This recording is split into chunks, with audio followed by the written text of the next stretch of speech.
Hi all, Rathasaptami సందర్భంగా మా కమ్యూనిటీలో అందరూ కలిసి ఒకే చోట ఒకే దగ్గర సూర్యదేవునికి పూజ చేసుకున్నామండి. దానికోసం ముందు రోజే ముగ్గులు అవి పెట్టి ఏమేమి కావాలి ఏంటి అనేది అన్నీ రెడీ చేసి పెట్టుకున్నాము.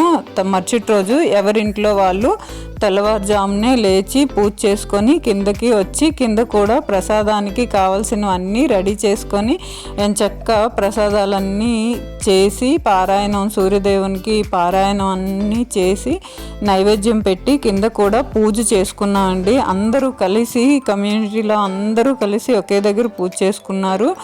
ఇట్లా నోములు నోచుకునే వాళ్ళు పెసలు, మొలకెత్తిన పెసలు, కొబ్బరి, చెరకు, ఇంకా అరటిగెళ్ళు ఇట్లా విసురుతారనమాట. సూర్యదేవునికి ఎదురుగా నిలబడి ఇట్లా విసురుతారు. ఆరోగ్య సమస్యలు ఏమైనా ఉన్నా కానీ పోతాయని నమ్మకం అనమాట.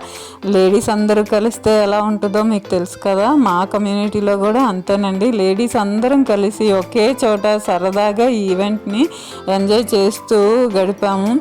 ఇటు అంత నైవేద్యాలు ప్రసాదాలు అన్నీ తీసుకొని సరదాగా కొంత టైం స్పెండ్ చేసి దేవుడికి దండం పెట్టుకొని ఇట్లా టైం స్పెండ్ చేస్తూ గడపడం వల్ల సంతోషంగా కూడా అనిపిస్తుంది. అందరూ కలిసి ఉంటే సంతోషంగా ఆ ఫీలింగే వేరండి. లేడీస్ అంతా కలిస్తే ఇంకొక మామూలుగా కూడా ఉండదు, చాలా సందడిగా గడుపుతాం అన్నమాట.